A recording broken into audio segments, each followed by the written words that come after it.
let's talk about stress, Dr. Webster, and really what our bodies are designed to do when we're talking about managing stress. Absolutely. So what happens when you encounter a stressful event is your body releases a bunch of hormones. Your stress hormones are cortisol and your adrenalines, which are epinephrine and norepinephrine. So our bodies are old Paleolithic kind of bodies, and what they're meant to do is to get away from a bear, just escape immediate danger, and they're really good at doing that. Your cortisol and your adrenaline hormones skyrocket, they shoot up so that you can get away from a bear, so that your blood goes back into your muscles, your blood pressure increases, your heart rate increases, your lungs dilate, your eyes dilate, so you can do what you need to do to get to safety. Then all those hormones are supposed to go back down. Now, unfortunately, in our society, we're not pumping out big amounts of hormones and having them come back down. We're constantly secreting low levels of stress hormones all the time, and that's damaging to the body. Our bodies don't know how to deal with that, unfortunately, nowadays. And when we have all sorts of different types of stresses, from financial stress to, how are you going to get the kids to soccer practice and piano practice and everything on time, and then you have these deadlines for your job, you're constantly pumping out these stress hormones. They're inflammatory, they mess with your other hormones, they talk to all sorts of other hormones, from insulin to testosterone, particularly in women, which is a problem if it's excessive, all sorts of other hormones, and we know that it has profound impacts on your physiology. We used to think, it's just stress, but it's so much more than that now.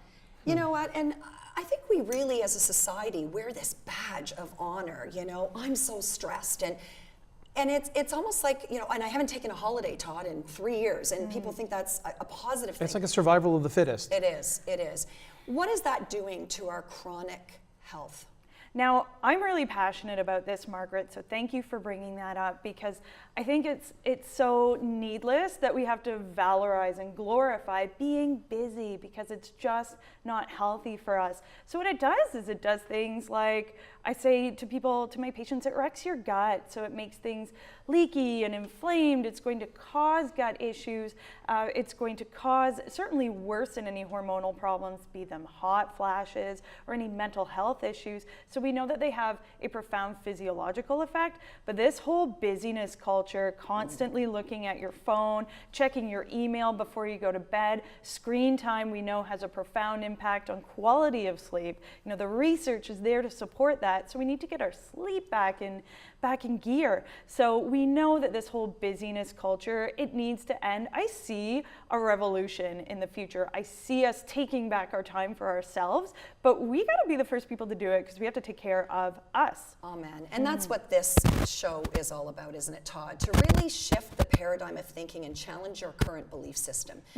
We really have fallen into a way of doing and seeing and thinking, and we just assume that's the only way. It becomes a pattern. It becomes how you survive. And like you said, there's that badge of honor that I'm still here every day. I'm living and I'm dealing with my stress. But it's not healthy. We're not always dealing with it well. So, we know the rates of disease are going up.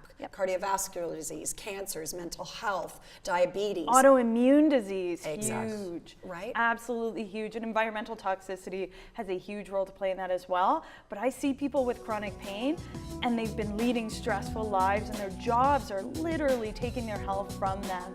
And I see that all the time, and it's such a shame. But you can't tell somebody, in a clinic, in a clinical setting when I'm working with patients, you can't tell someone, all right, well, you have to quit your job. So I tell my patients, you kind of have two choices. You change your situation or you change yourself.